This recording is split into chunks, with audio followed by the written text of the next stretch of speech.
Assalamualaikum warahmatullahi wabarakatuh. Saya Ismatuddiniyah dengan NIM 2002011110230.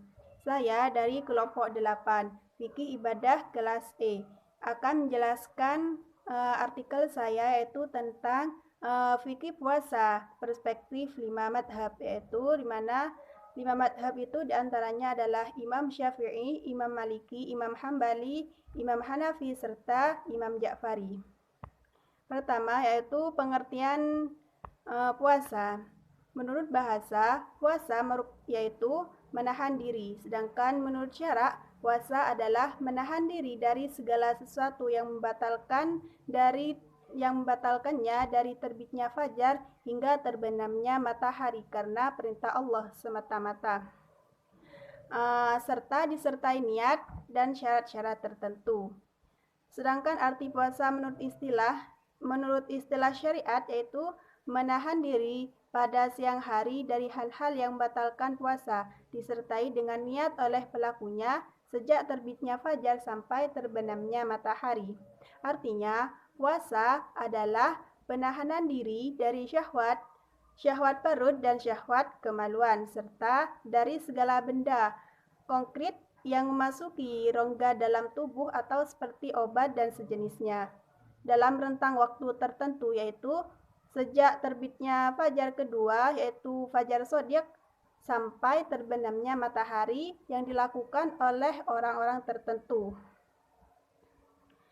Ketentuan yang mewajibkan puasa ini adalah sebagai firman Allah dalam surah Al-Baqarah. Bismillahirrahmanirrahim. Ya ayyuhalladzina amanu kutiba alaikumus shiyamu kama kutiba alal ladzina min qablikum la'allakum tattaqun.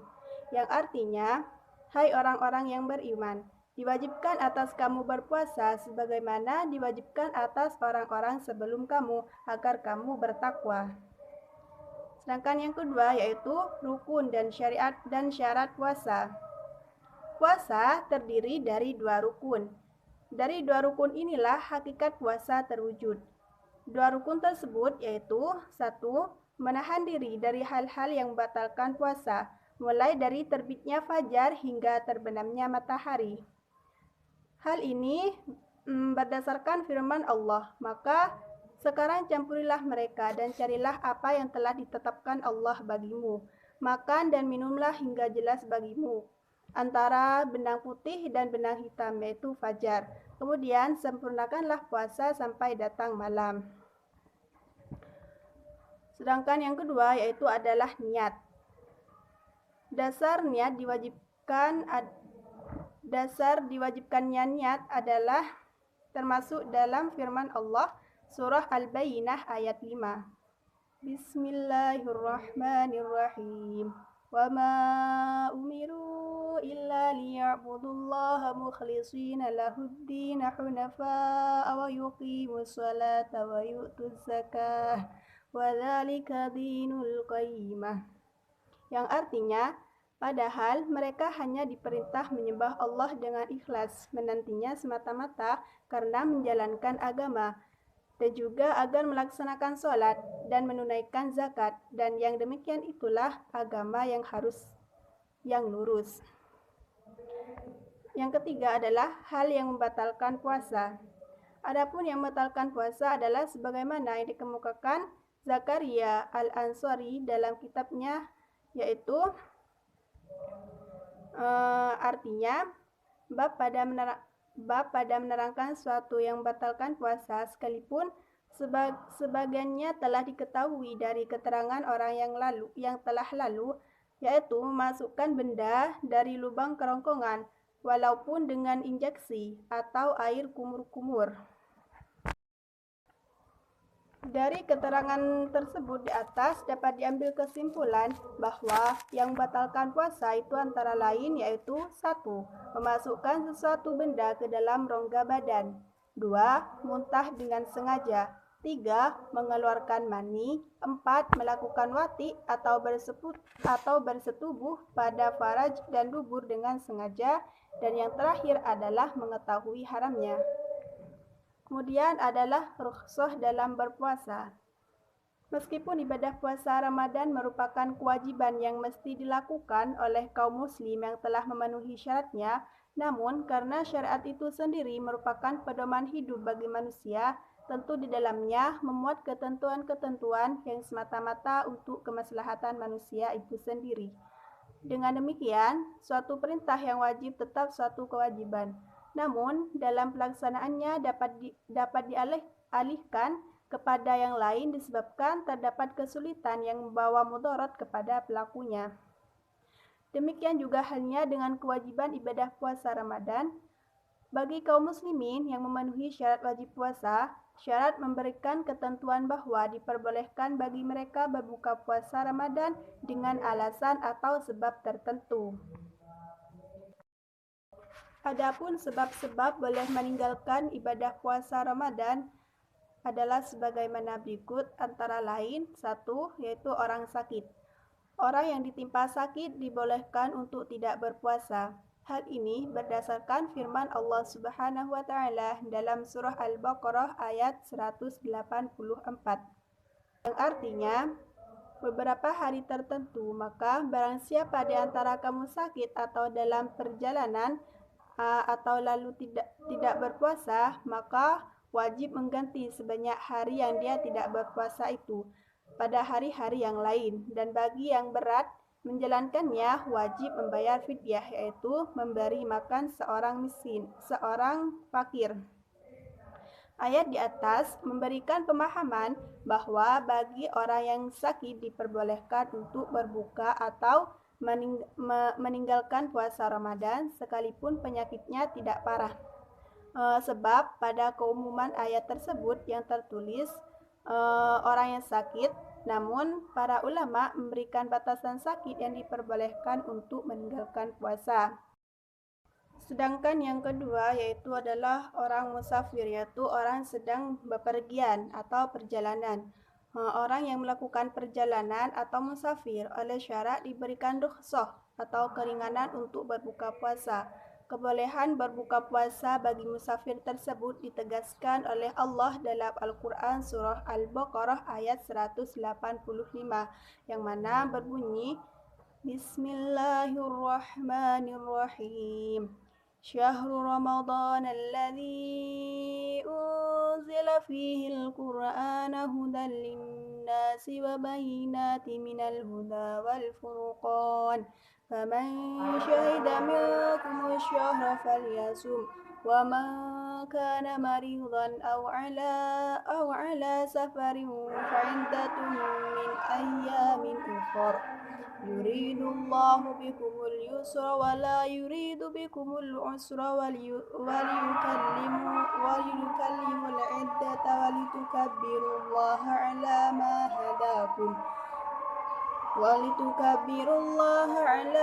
hadakum wa la'allakum tashkurun. Yang artinya, bulan Ramadan adalah bulan yang di dalamnya diturunkan Al-Quran sebagai petunjuk bagi manusia dan penjelasan mengenai petunjuk itu dan pembeda antara yang benar dan yang batil. Karena itu, barang siapa di antara kamu ada pada bulan Ramadan, berpuasalah. Dan barang siapa yang sakit atau dalam perjalanan, maka dia itu diwajibkan untuk mengganti sebanyak hari yang ditinggalkannya pada hari-hari yang lain. Allah menghendaki kemudahan dan tidak menghendaki kesukaran. Hendaklah kamu mencukupkan bilangannya dan mengagungkan Allah atas petunjuknya yang diberikan kepadamu agar kamu bersyukur. Seperti halnya orang sakit, bagi musafir pun diberi juga batasan dalam kebolehan untuk berbuka puasa. Jumhur ulama berpendapat bahwa bagi musafir yang dibolehkan berpuasa itu ada dua syarat. Pertama yaitu syafar, perjalanan tersebut menempuh jarak yang diperbolehkan untuk mengqashar salat, dan yang kedua safar, yaitu yang dimulai sebelum terbit fajar. Ulama Hanabilah, khususnya Ibnu Quddanah, berpendapat bahwa safar yang dimulai pada siang hari atau setelah terbit fajar, walaupun setelah tergelincir matahari, diperbolehkan untuk berbuka puasa. Dan ulama Safiyah, khususnya An-Nawawi, menambahkan syarat ketiga, yaitu tidak bagi musafir yang melakukan safar secara terus-menerus. Seperti itu. Sedangkan yang ketiga yaitu orang tua yang lemah. Orang yang lanjut usia tidak mampu melaksanakan puasa Ramadan karena fisiknya sudah lemah. Oleh karena itu, kepada mereka diperbolehkan untuk meninggalkan puasa Ramadan. Hal ini sebagaimana dikemukakan oleh Said Sabiq dalam kitabnya, yaitu Fikih As-Sunnah sebagai berikut. Yang artinya diberikan keringanan untuk berbuka puasa bagi orang yang sudah tua dan perempuan yang sudah tua renta. Berdasarkan kutipan di atas, dapat difahami bahwa bagi orang yang sudah lanjut usia dibolehkan untuk berbuka atau meninggalkan puasa Ramadan sebab pada umumnya mereka telah lelah atau sudah tidak sanggup lagi untuk berpuasa. Yang keempat adalah orang yang bekerja keras. Terhadap mereka ini juga diperbolehkan untuk berbuka atau meninggalkan puasa Ramadan karena akibat dari pekerjaan yang mereka lakukan kemungkinan lemah fisik sehingga memberikan bagi mereka untuk berpuasa berakibat tidak bisa bekerja sebagaimana biasanya. Dikhawatirkan dia tidak kuat lagi, maka itu diperbolehkan. Sedangkan yang kelima yaitu wanita hamil yang menyusui. Keadaan wanita hamil yang menyusui menjadi salah satu sebab diperbolehkan meninggalkan puasa Ramadan apabila keduanya khawatir atau takut akan membahayakan kepada dirinya, anak atau diri dan anak secara bersamaan akibat dari puasa keduanya. Hal ini berdasarkan hadis Rasulullah Shallallahu Alaihi Wasallam yang diriwayatkan oleh Ibnu Majah, yang artinya telah memberitahu kepada kami Hisham ibnu Ammar al-Dimashqi dari Hasan dari Anas bin Malik, dia berkata, Rasulullah Shallallahu Alaihi Wasallam memberi keringanan kepada wanita hamil yang khawatir akan dirinya boleh berbuka dan bagi wanita yang menyusui yang khawatir terhadap anaknya. Dari hadis ini dapat difahami bahwa wanita hamil dan menyusui yang menyusui mempunyai kekhawatiran akan keselamatan diri, anak atau diri dan anak, maka dibolehkan bagi keduanya untuk berbuka. Berdasarkan uraian di atas, maka dapat diambil kesimpulan bahwa sebab-sebab boleh meninggalkan puasa Ramadan antara lain yaitu 1. Orang sakit, musafir, 2. Musafir, 3. Orang tua yang sudah lemah, 4. Orang yang bekerja keras, dan yang terakhir adalah wanita hamil yang menyusui. Selanjutnya adalah puasa perspektif 5 madhab. Setiap madhab dalam Islam mempunyai definisi atau pengertian tentang puasa. Salah satunya menurut madhab Syafi'iyah. Menurut Imam Syafi'i, puasa merupakan amalan yang mendapat tempat khusus di sisi Allah. Jika seorang menjalankan puasa Ramadan sesuai kaidah syariat, maka Allah Ta'ala akan mengampuni dosa-dosanya yang telah lalu. Tentunya, setiap muslim diwajibkan mengetahui ilmu fikih termasuk perkara-perkara yang membatalkan puasa. Perkara-perkara yang membatalkan puasa menurut Imam Syafi'i antara lain 1.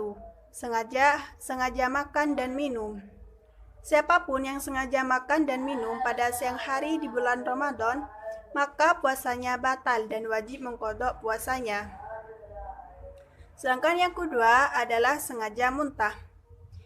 Di dalam kitab Takrib, karya Imam Abu Syuja, disebutkan bahwa yang termasuk membatalkan puasa adalah sengaja memuntahkan apa yang ada di dalam tubuhnya.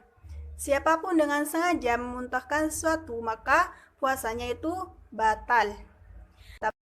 Kemudian menurut madhab Hambaliyah, menurut Imam Hambali, beberapa hal yang membatalkan puasa sebagaimana yang harus dihindari dalam rukun puasa antara lain yaitu ada 9.